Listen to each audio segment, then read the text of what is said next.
Hello everyone, welcome to our YouTube channel Educated Cherry. नमस्ते साथियों, स्वागत है आपका हमारे YouTube चैनल पे।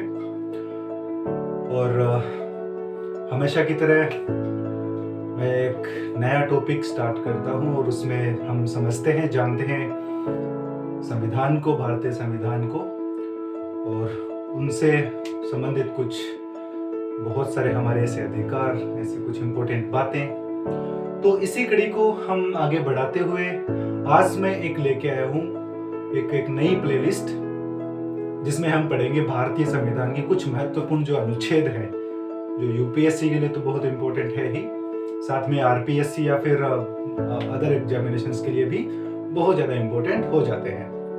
जिस तरह से ये जो दौर चल रहा है उसमें एसएससी के एग्जामिनेशंस हैं, आरपीएससी के एग्जामिनेशंस हैं, आरएसएसबी के एग्जामिनेशंस हैं, और बहुत सारे अदर एग्जामिनेशंस का सामना हमें करना पड़ रहा है ना।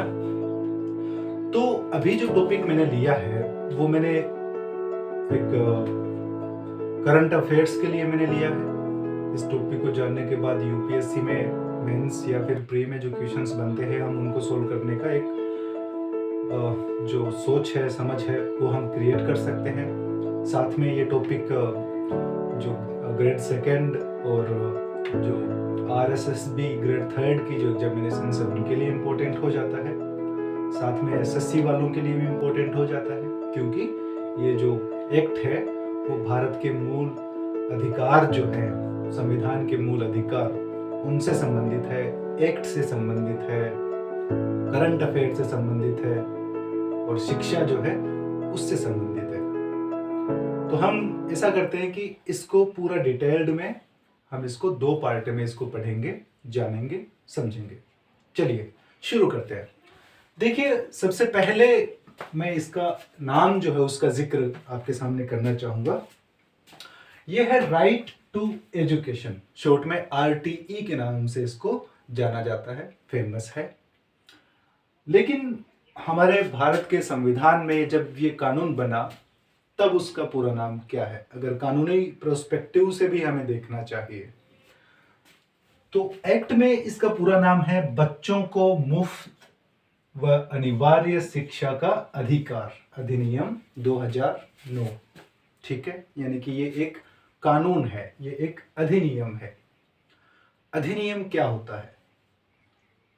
अधिनियम जानने हमें पढ़ रहे हैं हम कानून, और कानून की ये सीरीज, अधिनियमों की एक सीरीज हम पूरी शुरू कर रहे हैं। तो हम पहले जानेंगे एक्चुअल में कानून, अधिनियम होता क्या है, बनता कैसे है, पहले क्या क्या नाम होते हैं, कानूनी जो टेक्निकल वर्ड्स आते हैं वो भी इंपॉर्टेंट हो जाते हैं, क्वेश्चन कई बार उनसे भी पूछ लिया जाता है। चलिए देखिए, अधिनियम कानून मतलब होता है कि भारत के संविधान में जो धाराएं हैं, जो आर्टिकल्स हैं, उन आर्टिकल से सुसंगत उन आर्टिकल को अप्लाई करने के लिए हमें कानून बनाने पड़ते हैं। कानून की जरूरत हमें पड़ती है। क्यों पड़ती है, समझ गए होंगे। भारत के संविधान में कानून हम पहले लिख नहीं सकते। क्यों नहीं लिख सकते? क्योंकि भारत का संविधान वैसे ही बहुत बड़ा, दुनिया का सबसे बड़ा लिखित संविधान है। अगर उसमें और सारी चीजें इंक्लूड कर देंगे उसी में, संविधान में ही, तो संविधान और बड़ा होता जाएगा, है ना। तो उन आर्टिकल्स को अप्लाई करने के लिए, उन आर्टिकल्स का क्रियान्वयन करने के लिए हम क्या करते हैं, उससे सुसंगत एक कानून बना देते हैं। ठीक है, चलिए देखिए, सबसे पहले होता क्या है, कानून जो है वो बनता कहाँ है? तो कानून बनता है संसद में, भारत की संसद में। कहाँ बनता है? संसद में। और हमें ध्यान होगा कि हमारे भारत की संसद जो है वो 3 पार्ट से डिवाइडेड है, 3 पार्ट से, 3 अंगों से मिलके बनी है। कौन कौन से अंग है हमारी भारतीय संविधान की? जो संसद है भारत की, उसके 3 अंग हैं। एक तो हो गया लोकसभा, दूसरा है राज्यसभा, और तीसरा है राष्ट्रपति। मतलब क्या हुआ कि जो कानून बनता है वो संसद बनाती है, और संसद के अंग कौन कौन से हो गए? ये 3 अंग हो गए, लोकसभा, राज्यसभा और राष्ट्रपति। अब क्या होता है देखिए कि अगर कोई कानून डायरेक्ट राष्ट्रपति के पास जाता है, सबसे पहले मैं कानून से अधिनियम तक पहुंचते हैं कि क्या होता है, उसके बाद ये प्रोसेस जानेंगे कि बनता कैसे है। मान लीजिए कि एक हमें कानून बनाना है, मान लीजिए कि हमें शराबबंदी पर एक कानून बनाना है, या यूनिफॉर्म सिविल कोड के ऊपर एक कानून बनाना है, ठीक है। तो क्या करेंगे, सबसे पहले उस कानून का हम एक खाका, एक नक्शा, एक ब्लूप्रिंट एक तैयार करेंगे, एक प्रारूप तैयार करेंगे, है ना। डायरेक्ट तो ऐसे नहीं बना सकते कानून, तो पहले क्या होता है, उसका पूरा का पूरा डिटेल्ड एक विवरण होता है, जिसको हम कहते हैं ड्राफ्टिंग। इसकी विधि को क्या कहते हैं? ड्राफ्टिंग। तो सबसे पहले कानून बनने से पहले वो क्या होता है? पहले वो ड्राफ्ट होता है। ड्राफ्ट को हिंदी में क्या कहेंगे? प्रारूप।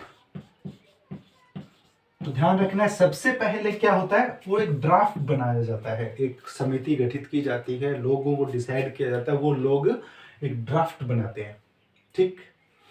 अब क्या होता है कि इस ड्राफ्ट को फिर संविधान के जो संसद जो है, संसद के किसी भी सदन में, 2 सदन हो गए संसद के, एक लोकसभा, एक राज्यसभा, अगर किसी भी सदन में, इसको हम थोड़ा सा बाद में जानेंगे, उस ड्राफ्ट को अगर डायरेक्ट राष्ट्रपति, अगर डायरेक्ट, ध्यान से देखिएगा, डायरेक्ट राष्ट्रपति, अगर राष्ट्रपति के द्वारा अगर लागू किया जाए, राष्ट्रपति कर सकता है, किस आर्टिकल के तहत कर सकता है वो आप कमेंट में बताएंगे, ठीक है।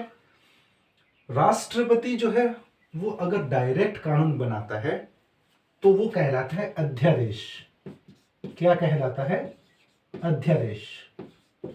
इंग्लिश में कहें तो ऑर्डिनेंस, ठीक है।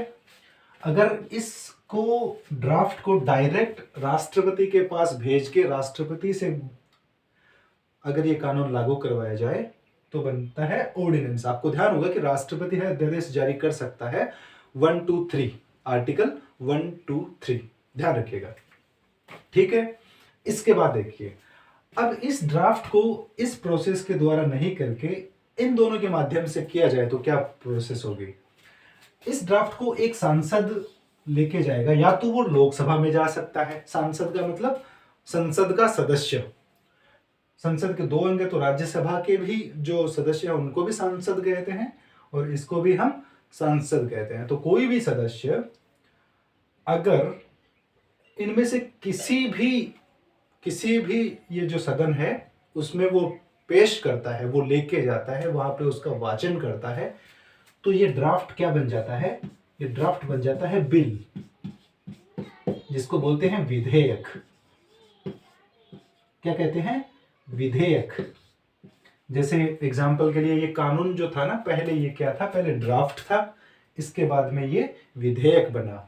विधेयक जैसे ये आरटीई जो है ना, वो पहले राज्यसभा में पेश हुआ था, राज्यसभा के बाद ये कहाँ गया? लोकसभा में, और लोकसभा के बाद में ये राष्ट्रपति के पास साइन होने के लिए गया, और राष्ट्रपति के साइन के बाद गेजेट ऑफ इंडिया में इसको, राजपत्र में इसको नोटिफाइड किया गया, और फिर ये बन गया कानून। ये प्रोसेस होती है, ठीक। देखिए, विधेयक के बाद में बनता है बिल, और जब ये बिल पहले मान लीजिए लोकसभा में या राज्यसभा में गया, ये मान लेते हैं राज्यसभा में गया पहले, तो राज्यसभा ने मान लीजिए इसको पास कर दिया, ठीक।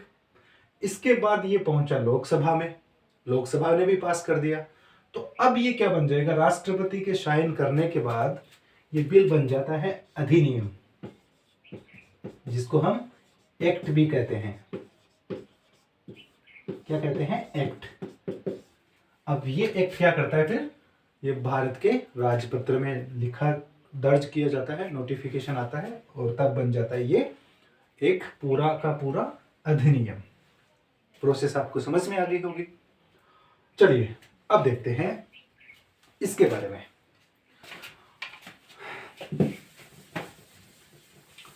ये जो आरटीई जो है, बेसिकली डायरेक्ट हमें आरटीई जानने से पहले हम क्या करेंगे, इसका थोड़ा सा बैकग्राउंड जानेंगे, पूरी कहानी को समझेंगे थोड़ा सा। देखिए, हमारी भारतीय संविधान की एक भाग है, एक भाग है। कौन सा भाग है? देखिए, भाग 1 में हमने जाना कि राज्य क्षेत्र, संघ और उसका राज्य क्षेत्र, 2 में नागरिकता, 3 में मूल अधिकार, और चौथा भाग जो है वो है राज्य के नीति निर्देशक तत्व। भाग 4,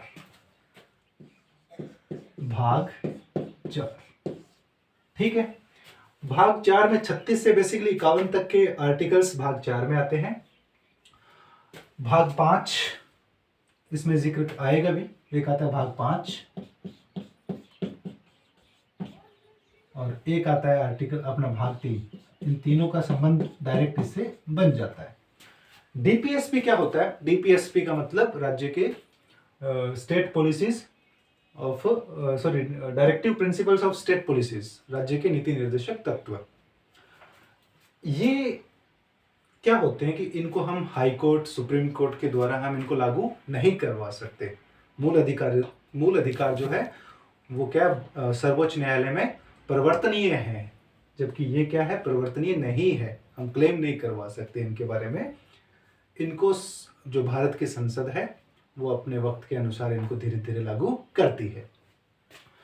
तो डीपीएसपी में एक जिक्र आता है आर्टिकल 45 का, आर्टिकल 45, जिसमें लिखा गया था कि ये जो अनिवार्य शिक्षा जो है वो बच्चों को, राज्य का ये कर्तव्य होगा, राज्य का ऐसा करना चाहिए राज्य को कि जो एक एज डिसाइड करी गई थी कि इस एज तक के बच्चों के लिए अनिवार्य शिक्षा उपलब्ध करवाई जाए, ये राज्य की जिम्मेदारी थी। ठीक है, ये डीपीएसपी 45 में इसका ऐसे जिक्र था। ऑफिशियली ऐसा नहीं था, मैं आपको समझाने के लिए ये बता रहा हूं कि उसका जिक्र ऐसा था। तो शिक्षा का अधिकार का पहले अगर जिक्र आता है तो वो आता है भाग 4 में, डीपीएसपी है आर्टिकल 45 में। ठीक है, अब क्या हुआ, अब धीरे धीरे ये भारत के संविधान जब बना था तभी इसको इंक्लूड कर दिया गया था, है ना। अब बाद में आगे चल के क्या हुआ कि 2002 में, 2000 सन कौन सी है, 2002 में क्या किया गया कि संविधान में संशोधन हुआ। संविधान में संशोधन, कौन सा संशोधन हुआ? 2002 तक के जो संशोधन थे तो उसी में सीरियल नंबर था 86। ठीक है, तो 86वां संविधान संशोधन जब हुआ, संविधान संशोधन अधिनियम कब आया था? 2002, यानी कि इसकी डेट थी 1/12/2002 को ये भारत के संसद में ये संविधान संशोधन को लाया गया। ठीक है, इस संविधान संशोधन में 86वें संविधान संशोधन में बेसिकली 3 प्रावधान थे। कितने प्रावधान थे? 3 प्रावधान। देखिए कौन से 3 प्रावधान थे। 3 प्रावधान में सबसे पहला इसमें जो बात आती है उसमें पहली लाइन ये लिखी गई थी कि शिक्षा का अधिकार जो है वो एक मूल अधिकार होगा। शिक्षा को अधिकार को क्या बनाया? एक फंडामेंटल राइट बना दिया। फंडामेंटल जो राइट है उसका रिलेशन किससे बनता है? भाग 3 से, इसलिए मैंने यहाँ पे भाग 3 लिखा। ठीक है, तो शिक्षा का अधिकार जो है इस संविधान संशोधन में लिखा कि शिक्षा का अधिकार जो है वो बना दिया जाएगा। और ये कहाँ लिखा कि इसको भेजेंगे हम आर्टिकल 21 की क्लोज नहीं, इसका एक आर्टिकल का ही एक सब आर्टिकल बना देंगे। इस आर्टिकल को 2 में बांट दिया, आर्टिकल बना दिया 21A कि इस आर्टिकल में शिक्षा का अधिकार जो है उसका नाम ये होगा। और उसमें ये लिखवा दिया गया भारत के भाग 3 में फंडामेंटल राइट्स में कि 6 से 14 वर्ष तक के बच्चों को अनिवार्य और मुफ्त प्रारंभिक शिक्षा का ये उसका अधिकार है, बालक का अधिकार है, मूल अधिकार है। ठीक है, पहला काम इस 86वें संविधान संशोधन में क्या किया? पहला काम तो ये किया। दूसरा काम क्या किया? तो दूसरा काम इसमें किया कि ये जो भाग 4 है डीपीएसपी, इसकी लैंग्वेज थोड़ी सी पहले अलग थी, अब इसकी लैंग्वेज थोड़ा सा चेंज कर दिया। ठीक है, देखिए इसकी लैंग्वेज में ये जो आर्टिकल 45 है ना, आर्टिकल 45, इसको भी क्या किया? थोड़ा सा बदल दिया। इसमें 6 से 14 वर्ष तक के बच्चों को ये जो है अनिवार्य शिक्षा जो है वो मिलनी चाहिए, इसमें ये लिख दिया। तो दो चीजें चेंज हो गई, देखिए ध्यान दीजिएगा। एक तो भाग 3 में एक नया आर्टिकल जोड़ा, आर्टिकल 21A। दूसरा चेंज क्या किया कि भाग 4 में डीपीएसपी का संबंध किससे है? भाग 4 से। भाग 4 में आर्टिकल 45 में चेंज कर दिया, वही इंक्लूड इसमें कर दिया। और तीसरा चेंज क्या कर दिया कि जो कर्तव्य है, मौलिक कर्तव्य है, मौलिक कर्तव्य कहाँ है? भाग 5 में नहीं है, वो भाग 4A में है। भाग 4A यहाँ पे क्या है? यहाँ पे मौलिक कर्तव्य है। ये चौथे का ही एक अलग पार्ट है, तो इसको मैं मिटा देता हूं। तो भाग 4 में कर दिया संशोधन, भाग 4A में संशोधन किया। और जो हमारी भाग 4A में 51A एक अनुच्छेद है, 51A, भाग 4 में 51A एक अनुच्छेद है। उस अनुच्छेद में क्या किया? एक नई सब क्लोज ऐड कर दी, और उस सब क्लोज का सीरियल नंबर कितना था? K। ठीक है, एक सब क्लोज ऐड करी 51A और सब क्लोज हो गई K, ये ऐड करी और कर्तव्य बना दिया माता पिता संरक्षक का कि ये कर्तव्य है कि वो बच्चों को अनिवार्य शिक्षा और मुफ्त अनिवार्य शिक्षा जो है वो प्रोवाइड करवाए, उसकी ये जिम्मेदारी दी। ये हो गया भारत का 86वां संविधान संशोधन अधिनियम 2002। कब आया था? डेट याद रख लेंगे थोड़ी सी, बस एग्जाम में डेट नहीं पूछता है कि कब आया था, हमें ध्यान रखना है कौन सा था। तो ये हो जाता है थोड़ा सा इम्पोर्टेंट, थोड़ा सा ये इम्पोर्टेंट हो जाता है कि इसमें चेंजेस क्या क्या किए गए थे। क्लियर है? चलिए आगे देखते हैं। अब इस एक्ट को, इसमें जो मूल अधिकार बना दिया, तो इस मूल अधिकार को बनाने के बाद इसको लागू करना था। इस अनुच्छेद को अप्लाई करने के लिए हमें क्या करना पड़ता है? एक कानून बनाना पड़ता है। जैसे सिटीजनशिप एक्ट जो है वो बनाया गया था किसके लिए? वो आर्टिकल 11 और नागरिकता जो भाग है पार्ट 2 जो है, उसको थोड़ा सा और डिटेल्ड में करने के लिए उसको बनाया गया था। अब थोड़ा सा कुछ जब बातें और हम जान लेते हैं। ये जो आरटीई एक्ट जो है वो जब आया तब क्या किया गया कि जब ये शिक्षा को मूल अधिकार बनाया गया 86वें संविधान संशोधन में, तब तक 134 देश जो हैं वो क्या थे?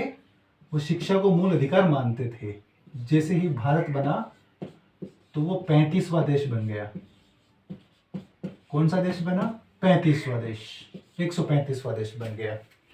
किस मामले में? शिक्षा को मूल अधिकार बनाने में कौन सा देश है ये? तो 135वां देश। पहला कौन सा हुआ फिर? बिल्कुल जाहिर सी बात है, जब हम भारत के संदर्भ में पढ़ेंगे तो हम पहला भी देख लेंगे। तो फर्स्ट अगर बात आती है फर्स्ट की, तो वो है नॉर्वे। नॉर्वे ने क्या किया था? सबसे पहले शिक्षा को मूल अधिकार बनाया था। उसके बाद भारत ने कितना नंबर पे बनाया है? 135वां देश है। 135 देशों की लिस्ट है, उसमें भारत है वो नया नया ऐड हुआ है। ठीक है, चलिए ये बातें मुझे लगा कि थोड़ा इंपॉर्टेंट हो सकती हैं तो मैंने आपको बताई। इसके बाद चलिए जानते हैं आरटीई एक्ट 2009 के बारे में कि कैसे ये मतलब क्या है क्या नहीं, इसको थोड़ा सा हम जानने की कोशिश करते हैं। देखिए ये जो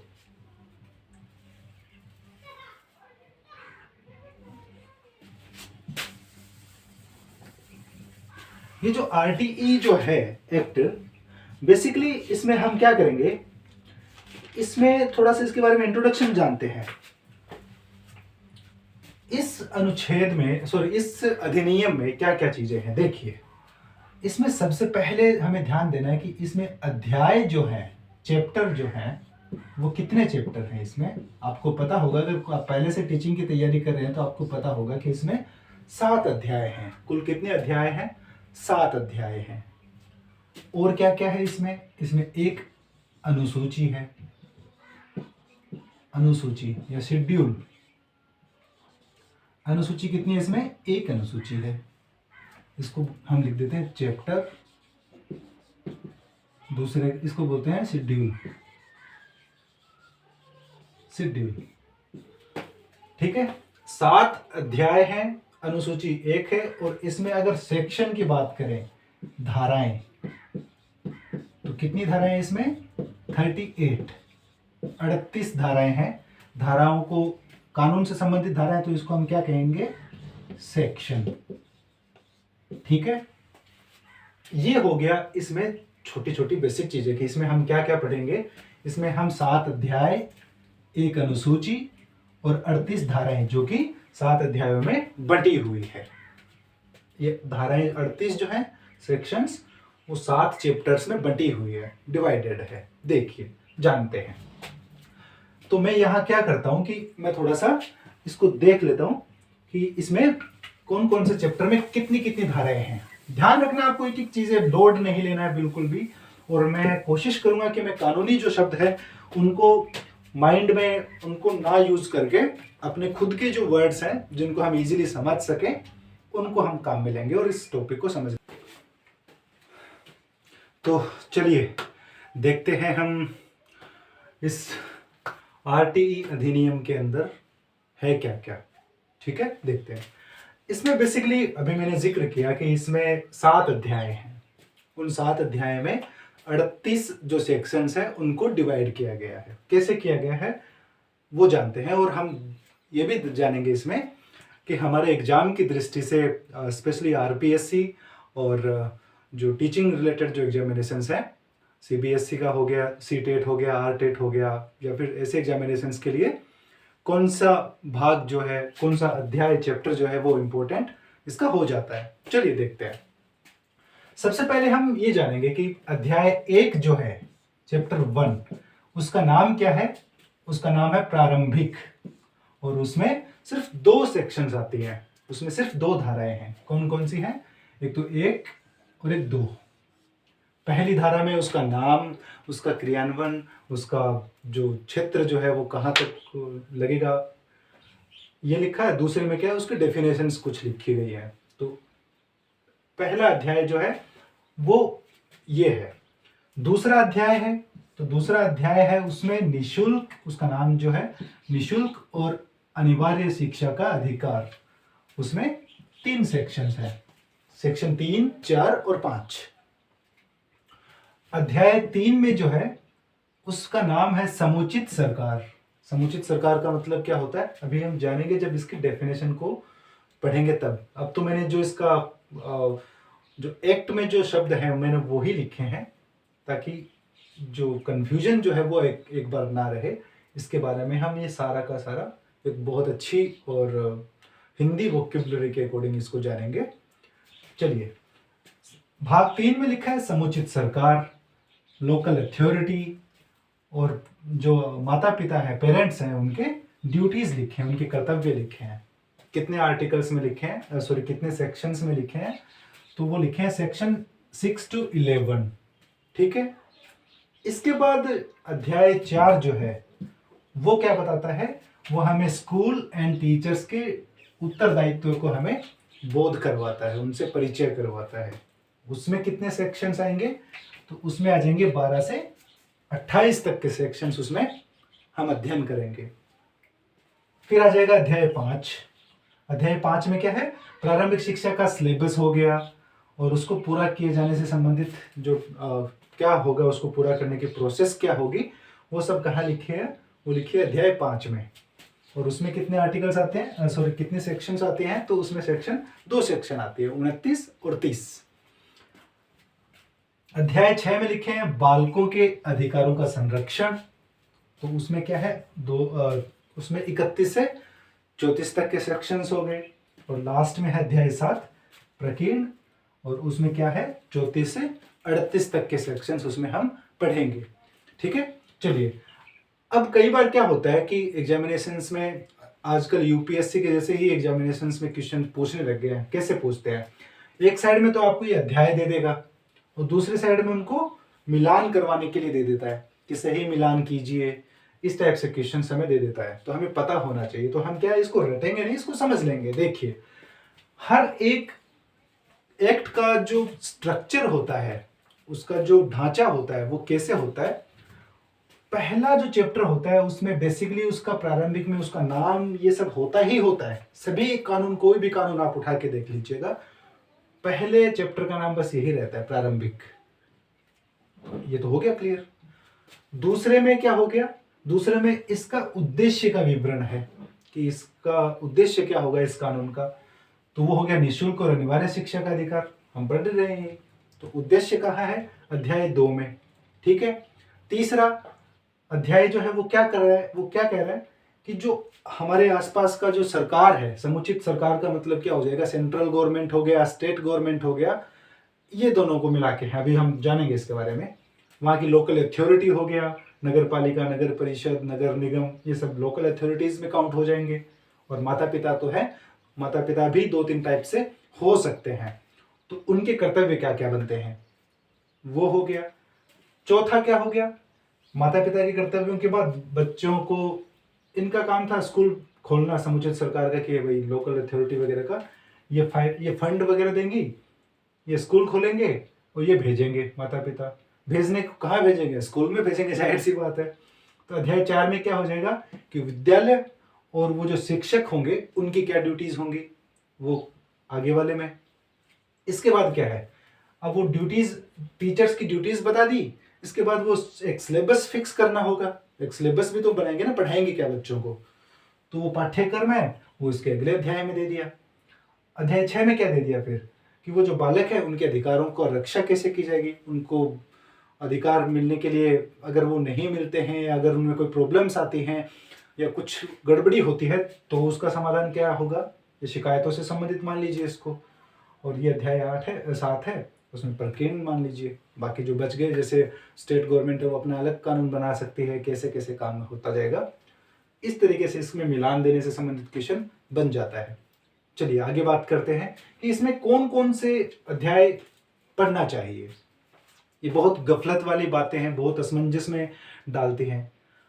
मैंने एक वीडियो देखा था, एक टीचर हैं, साइकोलॉजी के बहुत अच्छे टीचर माने जाते हैं, धीर सिंह धाबाई।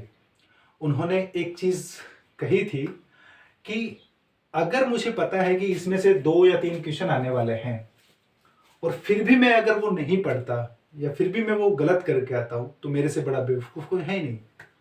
मुझे बहुत अच्छी लगी वो बात, सत्य भी है कि अगर मुझे पता है इसमें से 1 क्वेश्चन 2 क्वेश्चन पक्का आने वाला है तो मैं क्यों छोड़ूँ, ये इतने ही तो हैं, 2 दिन का लफड़ा है मैक्सिमम। अगर आप समझने के लिए क्या करते हैं कि अगर फुल डे, अगर एक दिन पूरा दिन, अगर एक पूरा दिन अगर इसमें दोगे तो ये बहुत अच्छे से आपको समझ में आ जाएगा।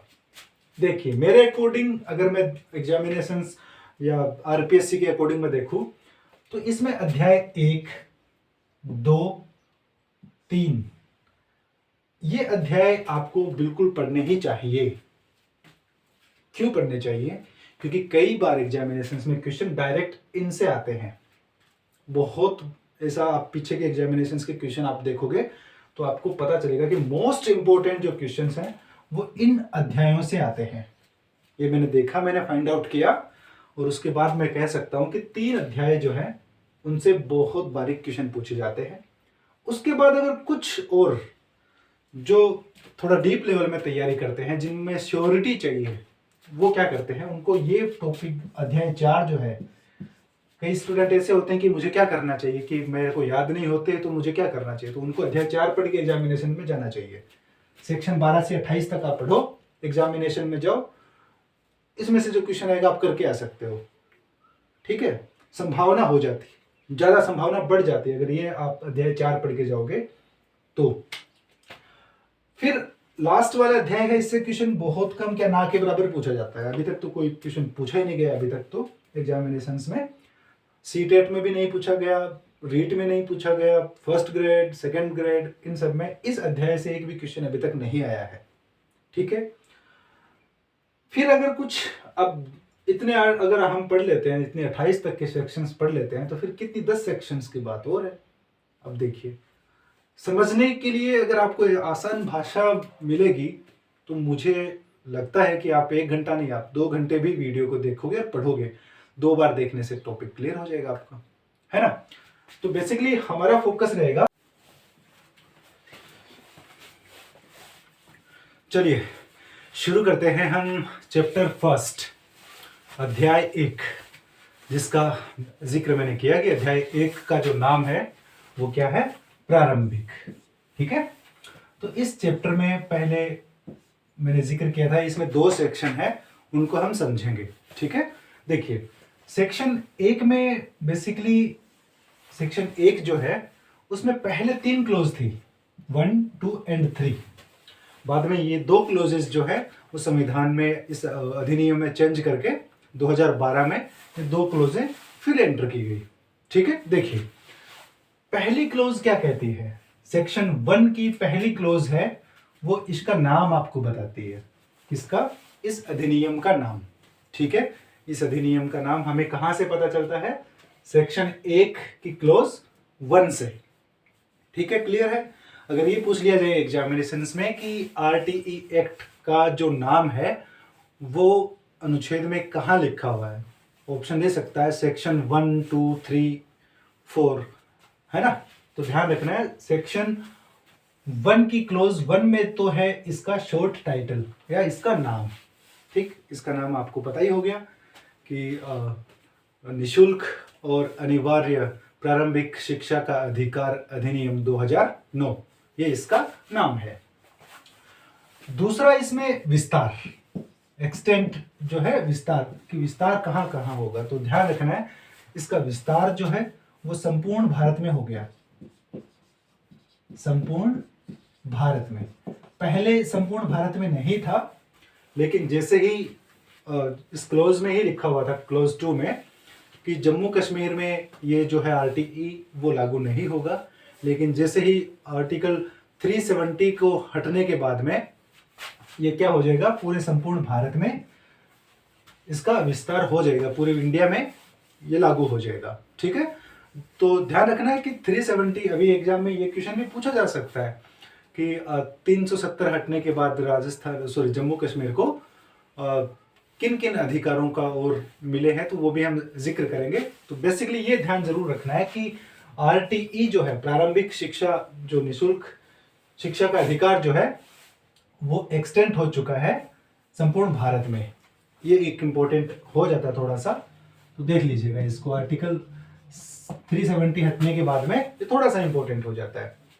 इसके बाद इसकी डेट कि ये कब से काम करेगा, कब से लागू हो जाएगा, तो अभी ध्यान रखना है कि ये कब से लागू है, ये 1 अप्रैल 2010 से।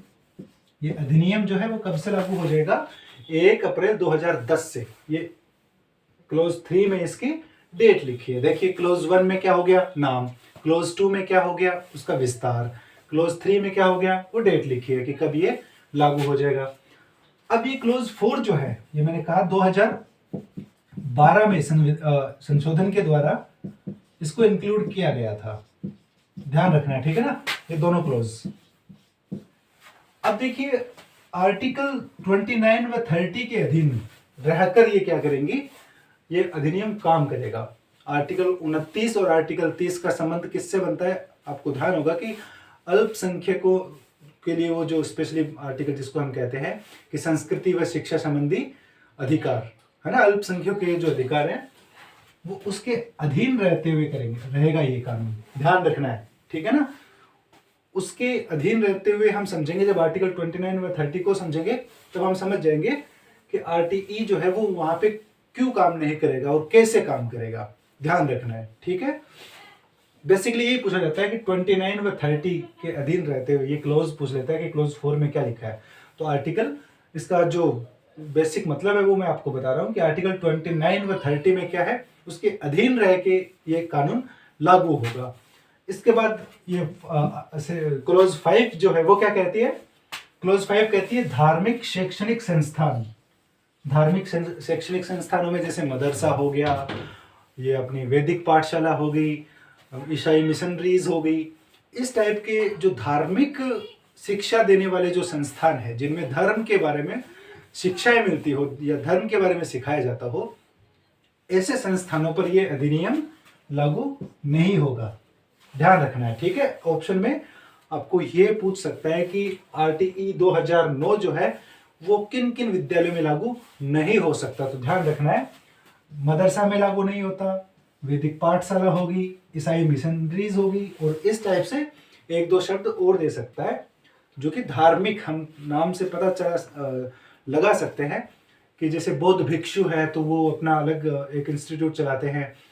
इस टाइप से अगर जो धार्मिक शिक्षा है उसमें अगर मिल रही है धार्मिक शिक्षा, तो ऐसे संस्थानों में आरटीई जो है वो लागू नहीं होगा। ध्यान रखना है। इनके अलावा अगर कोई आ जाए नाम तो हमें उस पर टिक करके आना है, ठीक है, ध्यान रखना है।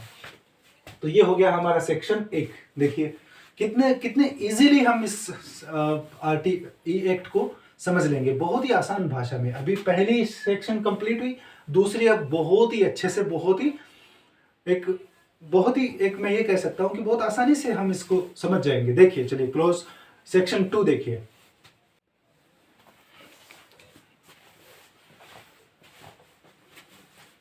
तो सेक्शन 1 के बाद अभी देख लेते हैं सेक्शन 2, ठीक है। सेक्शन 2 जो है उसमें क्या लिखा है, उसमें परिभाषाएं लिखी हैं। हर एक एक्ट में, हर एक आर्टिकल में क्या होता है, हर एक भाग जब होता है तब उसमें परिभाषाएं होती है। मतलब क्या हुआ कि उसमें कुछ शब्द जो आएंगे उन शब्दों का क्या मतलब होगा, उन शब्दों से क्या तात्पर्य लिया जाए, उनको परिभाषाएं इसमें इंक्लूड किया गया है। तो सेक्शन 2 में बेसिकली 18 टाइप की परिभाषाएं हमें दी गई हैं। कितनी परिभाषाएं? 18 परिभाषाएं। याद नहीं करनी है, मतलब जानना होता है बस। विद्यालय को क्या कहते हैं? विद्यालय स्कूल, वो एक परिभाषा के तौर पे दी गई है। बालक, तो इस अधिनियम में जो बालक बताया गया है उससे क्या कनेक्शन उसका बनता है, ठीक है। चलिए टाइम वेस्ट ना करते हुए हम देखते हैं इसको। सबसे पहले इसमें दिया है समुचित सरकार। समुचित सरकार, अब सरकार नाम से थोड़ा तो रिलेट कर पा रहे होंगे। समुचित सरकार, सरकार का मतलब ये हो गया कि हमारा जो गवर्नेंस है उससे इसका कनेक्शन बनेगा। कैसे बनेगा? देखिए, हमें ध्यान होगा कि हमारे क्षेत्र में, राज्य, देश में जो राज्य जो हैं वो बेसिकली 2 टाइप के राज्य हैं। कौन कौन से? देखिए, एक तो हो गया पूर्ण राज्य, एक हो गया यूटी, है ना, और एक हो गया यूटी विद लेजिस्लेचर। विधानसभा लिख देता हूं मैं ताकि समझने में दिक्कत ना आए, ठीक है। ये 3 टाइप की कैटेगरी हमारे भारत देश में राज्यों की 3 टाइप की कैटेगरी हम मान सकते हैं। एक तो हो गया पूर्ण राज्य, एक यूटीज हो गया, और तीसरा यूटीज जिनके ऐसे संघ राज्य क्षेत्र जहां मुख्यमंत्री हो, जहां विधानसभा होगी वहां मुख्यमंत्री होगा, जाहिर सी बात है। तो देखिए समझते हैं, अगर ऐसा राज्य हुआ यूटी जहां पे विधानसभा नहीं हो, वहां पे समुचित सरकार का मतलब हो जाएगा केंद्र सरकार। क्या मतलब हो जाएगा? केंद्र सरकार से। बहुत सिंपल सा है। वहां का प्रशासन कौन चलाती है? ध्यान रखना है, केंद्र शासित प्रदेशों में शासन कौन चलाती है? वहां की सेंट्रल गवर्नमेंट जो है, केंद्रीय सरकार जो है, वो यूटीज का प्रशासन चलाती है। क्लियर है? तो समुचित सरकार अगर यूटी वाले एरिया में है जहां पे विधानसभा नहीं है तो क्या लेंगे? केंद्र सरकार से। दूसरा, अगर यूटी प्लस विधानसभा हुआ तो ऐसे मामलों में ध्यान रखना है आप कौन कौन से हो गए क्षेत्र, ऐसे कौन कौन से यूटी हो गए जिनमें विधानसभा है। एक तो जम्मू कश्मीर हो गया, दूसरा दिल्ली हो गया, तीसरा पुडुचेरी हो गया। ये एरिया जो है वो वहाँ पे क्या है, विधानसभाएं हैं, ध्यान रखना है, ठीक है। वहाँ पे क्या होते हैं, वहाँ पे मुख्यमंत्री होते हैं। तो इन एरिया में वहाँ का जो मुख्यमंत्री होगा, मैं डायरेक्टली आपको लिख देता हूँ, मुख्यमंत्री, वो क्या हो जाएगा, यानी कि वहां की जो सरकार है, वहां की सरकार कौन चलाएगा, मुख्यमंत्री चलाएगा। तो यूटी प्लस विधानसभा के लिए तो मतलब हो जाएगा समुचित सरकार से कि वहां का मुख्यमंत्री या राज्य की सरकार, वहां की जो सरकार है उससे मतलब हो गया समुचित सरकार।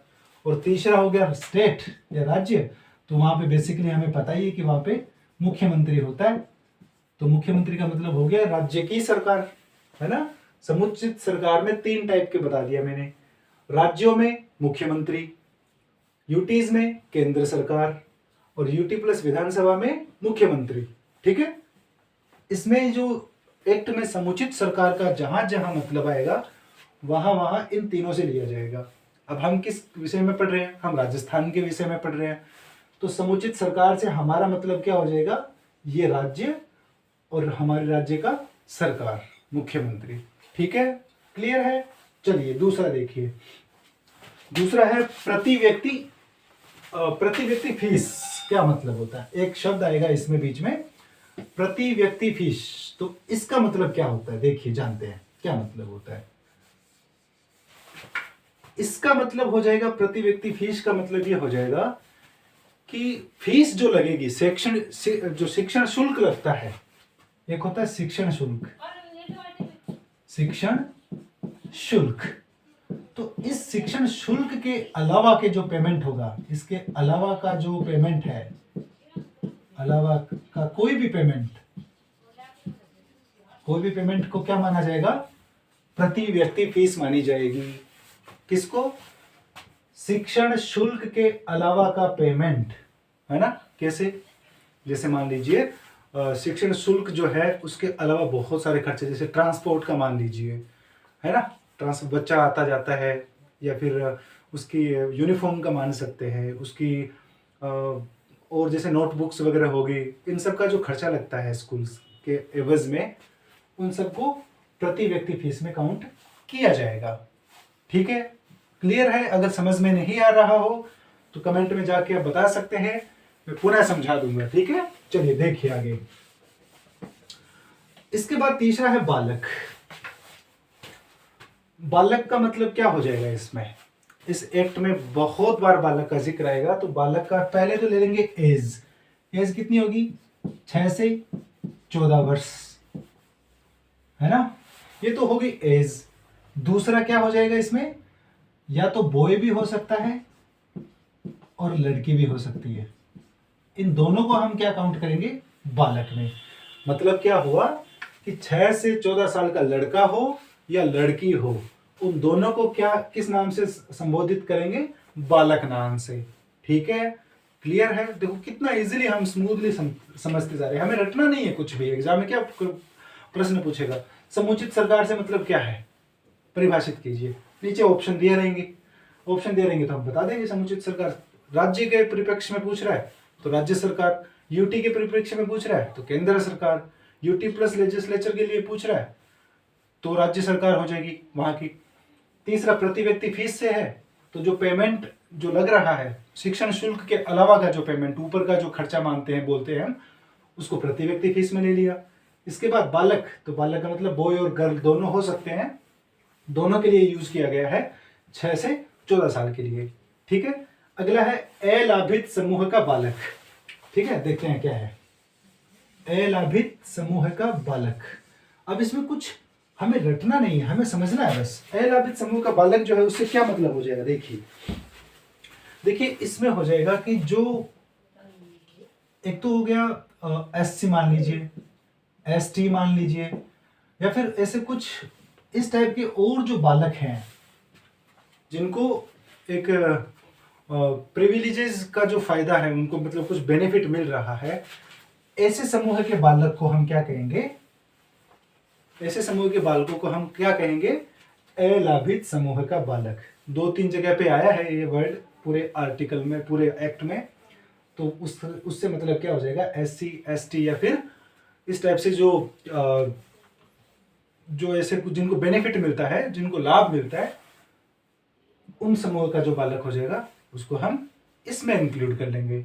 ठीक है। और इसमें क्या देखिए, और इसमें जो है जो एक चीज और चलती है इसमें कि SC ST ये तो हो ही गया, साथ में जो सामाजिक पिछड़ापन है, सामाजिक पिछड़ापन ध्यान रखना है ना। सामाजिक पिछड़ापन किस आधार पे हो सकता है? आर्थिक आधार पे हो सकता है, शैक्षणिक आधार पे हो सकता है, आपका भाषा के आधार पे हो सकता है, लिंग के आधार पे हो सकता है, क्षेत्र के आधार पे हो सकता है। तो उन सब से जो सामाजिक पिछड़ापन, सामाजिक जो पिछड़ापन है, उस वर्ग का अगर कोई बालक है तो उसको भी हम किस में शामिल करेंगे? अलाभित समूह का बालक। अब देखिए इसमें अगर हम और इजीली समझना चाहें तो हम क्या कर सकते हैं कि इस बालक जो है, इसमें तो बालकों को डिफाइन कर दिया, मतलब लड़का और लड़की दोनों हो सकते हैं। अब इनकी कैटेगराइज कर दिया। देखो आप यहाँ से ध्यान से, जरा ध्यान से देखना है इसको। कैटेगराइज किया गया है। क्या कैटेगराइज किया गया? 3 टाइप से बांट दिए बालकों को। एक तो हो गया अलाभित, दूसरा दुर्बल वर्ग, और तीसरा हो गया निशक्त बालक, है ना। 3 टाइप से इनको डिवाइड कर दिया। तो मैं इसको क्या कर सकता हूं, अगर हम चार्ट के जैसे पढ़े हैं तो बालकों के लिए तो कौन सी क्लोज में दे रखा है? बालक। बालक क्या में दे रखा है? क्लोज सी में। ठीक है। इसको हम 3 पार्ट में डिवाइड करेंगे, 1, 2 एंड 3। और पहले में क्या आ जाएगा? अलाभित आ जाएगा। अलाभित समूह का बालक, जिसमें कौन सा मिले? SC ST सामाजिक पिछड़ापन के वर्ग वाले जो बच्चे हैं वो। ठीक है। और पिछड़ापन मैंने आपको डिफाइन कर दिया, भाषा के आधार पे हो सकता है, शैक्षणिक, सामाजिक और ये सब आधार के ऊपर जो डिफाइन किया गया है वो हो गया। दुर्बल वर्ग का बालक कौन हो जाएगा? दुर्बल वर्ग, इसमें लिख लेते हैं पहले। अलाभित समूह हो गया, एक दुर्बल वर्ग मान लेते हैं। दुर्बल वर्ग इसमें आ जाएगा जिनकी इनकम को लेकर, इनकम का भी इसमें एक फैक्टर बनता है, जो आर्थिक, जिनकी आय है, ऐसे परिवार के बच्चे जिनकी आय एक क्राइटेरिया डिसाइड किया गया है, उस क्राइटेरिया से नीचे नीचे अगर जिनकी आय है, जिन परिवार की, तो उन परिवार के बच्चों को हम किस में काउंट करते हैं? दुर्बल वर्ग में। और ये आय कौन डिसाइड करता है? वो वहां की समुचित सरकार। अब वहां की समुचित सरकार से मतलब क्या हो जाएगा? यानी कि वहां की राज्य सरकार, वहां की केंद्र सरकार, ये डिसाइड करेगी। क्या डिसाइड करेगी? ये आय डिसाइड करेगी। दुर्बल वर्ग के बालक यानी कि ऐसा परिवार जहां की आय जो है, इनकम जो है वो कम हो, इनकम का स्तर क्या हो? वो कम हो, उस वर्ग के बच्चों को हम दुर्बल वर्ग में शामिल करेंगे। और फिर आ जाएगा निशक्त। तो आपको ध्यान होगा कि निशक्त से संबंधित, तो निशक्त जो परिवार के बालक है उससे संबंधित एक अधिनियम था 1995 का, और उस अधिनियम में डिफाइन किया गया है इस टाइप के बालकों को। तो थोड़ा सा इस कानून को भी हम जिक्र करेंगे आगे चल के, ताकि हमें क्लियर हो जाए। लेकिन अभी हमें क्या करना है? अभी हमें ये समझना है कि जो क्लोज ए है उसमें क्या दिया है? समुचित सरकार। क्लोज बी में हो गया प्रति व्यक्ति की फीस। रटना नहीं है कुछ भी, है ना। आपको एग्जामिनेशन में पहले खुद देगा वो, है ना। अगर ये पूछेगा प्रति व्यक्ति फीस तो आपको ये तो पता ही रहेगा ना कि प्रति व्यक्ति फीस पूछा है। आपको बस इतना ध्यान रखना, प्रति व्यक्ति फीस का मतलब क्या हो जाएगा? शिक्षा संबंधित जो फीस है उसके अलावा के पैसे। ठीक है। समुचित सरकार से मैंने आपको डिफाइन कर ही दिया। बालक से मतलब क्या हो जाएगा? 6 से 14 वर्ष के लड़का भी हो या लड़की भी हो, कोई भी हो सकता है। अलाभित समूह, अच्छा इनको कैटेगरीज में हमने बांटा है, बटा हुआ नहीं है ऐसा ना, ये हमने बांटा है, मैं बांट रहा हूं इसको ना। ये हो गया सी में। अब देखो कितना याद है, सी डी हो गया, ई हो गया एंड एफ हो गया। देखो कितनी याद कर ली डेफिनेशन? 1 2 3 4, 2 पहले से याद हो गई, 6 तो आपने ऐसे याद कर ली। देखो ये मेरा कमाल नहीं है, ये आपका कमाल है। इसमें थोड़ा सा और हम बारीकी से समझते हैं तो बहुत मजा आएगा आगे चल के। देखिए अभी देखिए, बालक आगे सबसे पहले क्या? सरकार बना दी कि भाई काम करेगा कौन? सरकार करेगी। फिर एक फीस तय कर दी। फीस के बाद में वो फीस लेंगे किनसे? या जो भी जो ये बेनिफिट किसके लिए है? तो ये बच्चों के लिए है। बच्चों की कितनी कैटेगरी? 3 कैटेगरी। इसके बाद में आ गई प्रारंभिक शिक्षा। प्रारंभिक शिक्षा का मतलब क्या हो जाएगा कि जो कक्षा 1 से प्रारंभिक शिक्षा का मतलब हो जाएगा, मैं यहाँ पे लिख देता हूँ थोड़ा सा, मुझे डस्टर को बहुत यूज करना पड़ेगा अभी। देखिए प्रारंभिक शिक्षा जो है, एलिमेंट्री एजुकेशन जो है, मैं शॉर्ट में लिखता हूँ एलिमेंट्री एजुकेशन, प्रारंभिक शिक्षा, आप समझ जाइएगा। इसका मतलब हो गया क्लास 1 से 8, बस ये लो, ये प्रारंभिक शिक्षा हो गया। जो टीचिंग की तैयारी करें उनको तो वैसे भी पहले ही पता है, प्रारंभिक शिक्षा विभाग है राजस्थान का बना हुआ है। तो प्रारंभिक शिक्षा जो है उससे मतलब क्या हो जाएगा, क्लास 1 से 8वीं तक का। संरक्षक कौन होता है, गार्जियन कौन होता है, बताइए। गार्जियन, एक आपको ध्यान होगा कि इंडियन सक्सेशन एक्ट चलता है ना। संरक्षक होता है, एक तो नेचुरल हो सकता है, नेचुरल, और दूसरा होता है किसी कोर्ट ने उनको क्या किया कि कोर्ट में जो कोई गार्जियनशिप का एक्ट है, उस एक्ट के अकॉर्डिंग अगर कोई रजिस्टर्ड है पर्सन और उसने देख रेख के लिए ये किया है, गार्जियन बच्चे ने किसी बच्चे को उन्होंने देख रेख में रखा है ना, उनके संरक्षक का मतलब ये हो जाएगा। जैसे मान लीजिए कि किसी बच्चा है मेरे आसपास के एरिया में, कोई मान लीजिए बच्चा है और उस बच्चे को मैं अपने देखभाल के लिए मैं अपने घर बुला लेता हूँ, ठीक है, उसका मैं ख्याल रखने के लिए मैं या तो मैं नेचुरली इसको कर सकता हूँ ऐसे, या फिर मैं कोर्ट के थ्रू में क्या कर सकता हूँ, कोर्ट से मैं अकॉर्डिंग टू एक्ट में उस बच्चे को लेके उसका मैं देखभाल कर सकता हूँ। मेरी जिम्मेदारी कितने ईयर तक मैं ले सकता हूँ, 18 साल तक, ठीक है। 18 साल के बाद वो बच्चा जो है वो अपने हिसाब से वो रहना चाहे वो रह सकता है, वो उसकी चॉइस हो जाती है ना। ये होता है संरक्षण, ठीक है, ध्यान रखिएगा। तो संरक्षक का मतलब क्या हो जाएगा, नेचुरल या कोर्ट से जो रजिस्टर्ड, जो जिन्होंने गोद लिया है, गोद में वो माता पिता वाला आ जाएगा, जिसमें देख रेख का जिम्मा जिसने संभाला है उसको हम संरक्षक मान सकते हैं, ठीक है। अगला क्या देखिए, स्थानीय प्राधिकारी। अगर ये स्थानीय प्राधिकारी ऐसे समझोगे तो याद नहीं हो पाएगा, इसके लिए मैं आपको क्या करता हूँ, एक नाम लिखता हूँ इंग्लिश में, आप थोड़ा सा समझने की कोशिश करो। Authority, local authority, local authority, स्थानीय प्राधिकारी। लोकल अथॉरिटी का मतलब क्या हो जाएगा, मान लीजिए कि आप किसी ऐसे एरिया से हो, मान लीजिए नगर निगम से संबंधित एरिया से हो आप, है ना, तो उसमें वो जो नगर निगम है उसको हम क्या मानेंगे, लोकल अथॉरिटी। मैं अभी लिखता हूँ सारे के सारे, देखिए, या तो नगर निगम हो सकता है, अगर कोई बच्चा नगर निगम वाले क्षेत्र में आता है, जैसे जयपुर, जोधपुर, इस टाइप के एरिया में आता है जहाँ पे नगर निगम हो, तो एक तो वो हो जाएगा।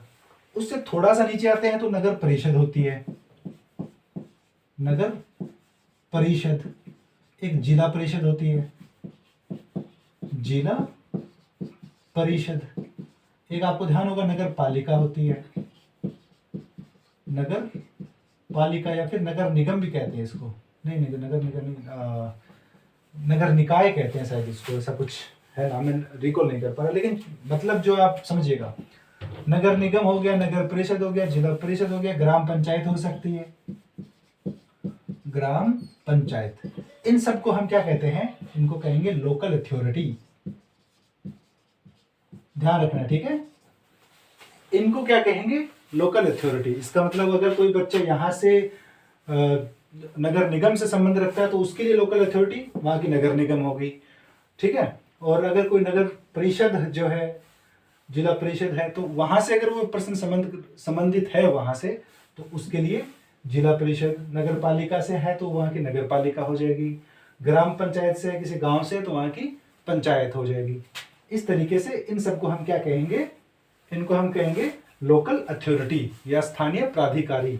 इस एक्ट में बहुत जगह इसका जिक्र आएगा, तो ध्यान से समझेंगे, ठीक है। चलिए आगे देखिए, इस तरीके से आपने 8-9 जो है वो परिभाषाएं आपने याद कर लिया। अब पता है मैंने क्यों मिटा दिया, क्योंकि अब इनको आप थोड़ी देर इनको रिकॉल करोगे तो वीडियो पॉज करके आप इनको रिकॉल कर सकते हैं। आपके पास ऑप्शन है, बीच में बटन दबाइए, थोड़ी देर शांति के साथ बैठिए और रिकॉल करिए कि कौन कौन सी डेफिनेशन हमें बताई गई थी। आप ऐसे मिनटों में इसको रिकॉल कर पाओगे। देखिए आगे देखिए, फिर है अपना राष्ट्रीय बाल अधिकार संरक्षण आयोग। राष्ट्रीय बाल अधिकार संरक्षण आयोग, ये जो है आयोग, इसमें जिक्र आएगा आगे। तो इस आयोग का संबंध कहां से बनता है? तो एक 2005 में क्या किया गया था कि एक अधिनियम बनाया गया था। अधिनियम किससे संबंधित बनाया था?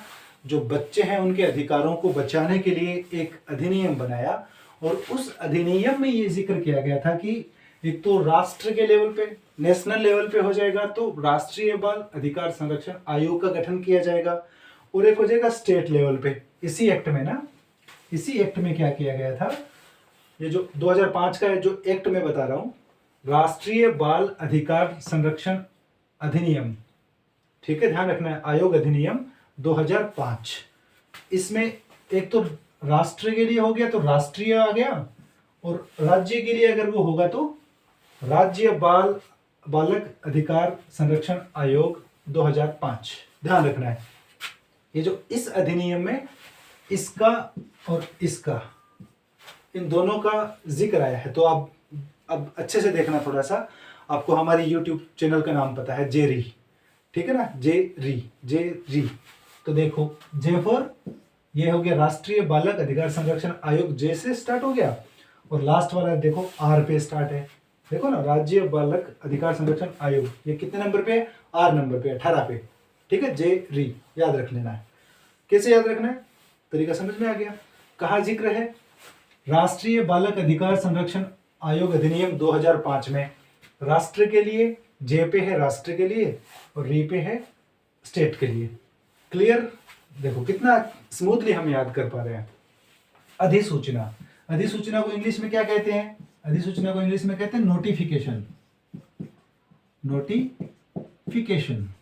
और ध्यान रखना है कि जब मैंने इस वीडियो को शुरू किया था तब मैंने आपको जिक्र किया था कि राजपत्र में सूचना जारी करता है, अधिसूचना या नोटिफिकेशन इश्यू करता है, तो ये वही नोटिफिकेशन है। अधिसूचना का मतलब ये हो जाएगा कि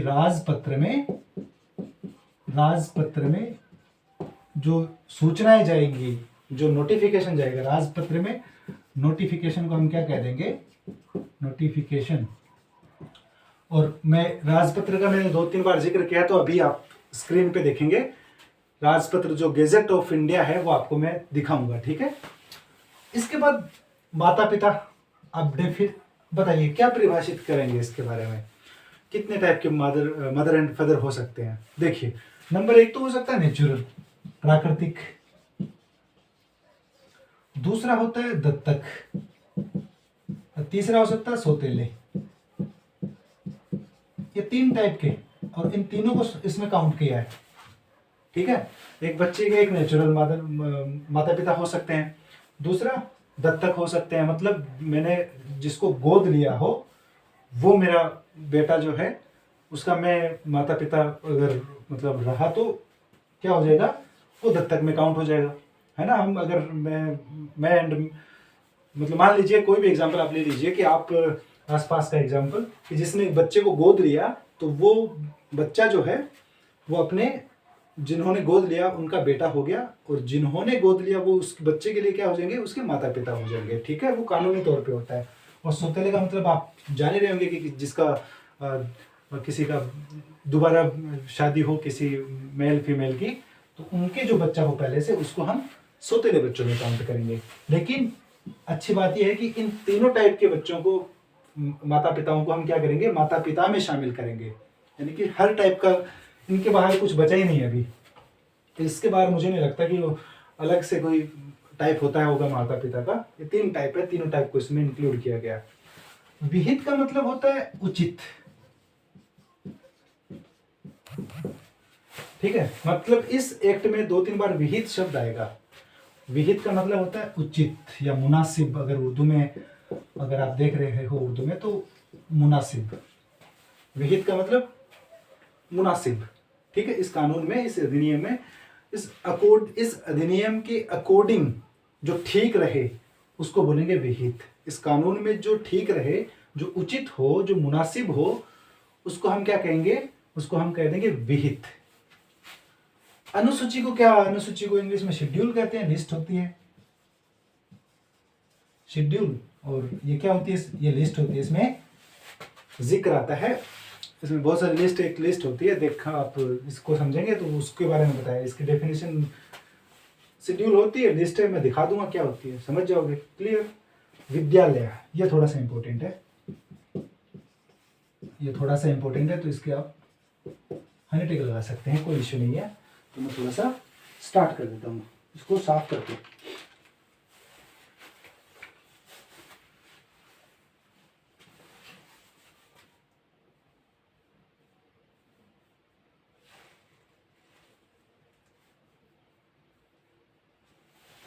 देखिए, विद्यालय, स्कूल। अब थोड़ा सा इसको हम ध्यान से देख लेंगे। विद्यालय, इस एक्ट में जिस विद्यालय का जिक्र किया है, इसमें 4 टाइप के विद्यालय बताए गए हैं। कितने टाइप के? 4 टाइप के स्कूल्स। कौन कौन से स्कूल बताए गए हैं? एक तो ऐसे स्कूल जो समुचित सरकार बनाए, यानी कि जो समुचित सरकार के द्वारा स्थापित हो। समुचित सरकार से मतलब आई गया सरकारी स्कूल हो सकती है इसमें, इसका इतना ही मतलब है। मैं आप यहाँ पे लिख दे रहा हूं, ठीक है ना, इजीली। क्या हो गया? सरकारी स्कूल। एक तो हो सकता है सरकारी स्कूल हो सकता है, ठीक है, क्लियर है। दूसरा क्या है कि जो राज्य सरकार जो है, राज्य सरकार या केंद्र सरकार जिन स्कूलों को या तो पूरी तरह या भागतः, अगर ऐसे स्कूल जिनको राज्य या केंद्र सरकार क्या करे, या तो पूरी तरह या भागतः है, यानी कि कुछ या तो पूरी तरह से मान लीजिए, या कुछ परसेंटेज के बेस पे अगर वो सहायता करती है, व्यय लेती है, व्यय का खर्चा उठाती है किसी स्कूल का, तो ऐसे स्कूल को हम स्कूल में काउंट करेंगे। मतलब एक तो पूरी की पूरी सरकार के अंडर में आ गई, या कुछ ऐसे स्कूल जो सरकार से मदद के आधार पे चलते हों, ठीक है, ध्यान रखना है। कुछ ऐसे स्कूल जो सरकार से मदद के हिसाब से चलते हो, मदद मतलब पूर्णतः मदद हो सकती है या थोड़ी बहुत मदद हो सकती है, ठीक है, अब कंफ्यूज नहीं होना इसमें, ठीक है। और तीसरी चीज जो है वो इसमें आ जाएगी, देखिए एक ये जो आता है ना नाम, विनिर्दिष्ट पर वर्ग, इसमें क्या है, जैसे एक तो केवी हो गया, केंद्रीय विद्यालय, सैनिक स्कूल हो गया, सैनिक स्कूल हो गया, और एक और इस टाइप से और भी कई स्कूल्स आते हैं इस टाइप से। तो उन सब के इन स्कूलों को क्या करते हैं, इन स्कूलों को हम विद्यालय में काउंट करेंगे, ठीक है। और नंबर 4 क्या हो जाएंगी, जो गैर सहायता प्राप्त स्कूल, प्राइवेट स्कूल हम कह सकते हैं इसको, गैर सहायता स्कूल। अब बताओ दिक्कत है इसमें कोई? विद्यालय में कोई दिक्कत है? विद्यालय के कितने टाइप हो गए? 4 टाइप। कौन कौन से? सरकारी स्कूल, प्राइवेट स्कूल, ठीक, 2 ऐसे याद हो गए। तीसरा जिसमें राज्य या केंद्र सरकार की या तो पूरी तरह मदद करे या थोड़ी बहुत मदद करे, ऐसे स्कूल आ गए। और चौथी केंद्रीय विद्यालय या सैनिक स्कूल, इस टाइप के जो कुछ स्कूल्स हैं उनको हम किस में शामिल कर लेंगे, उसको भी विद्यालय में शामिल कर लेंगे। क्लियर है?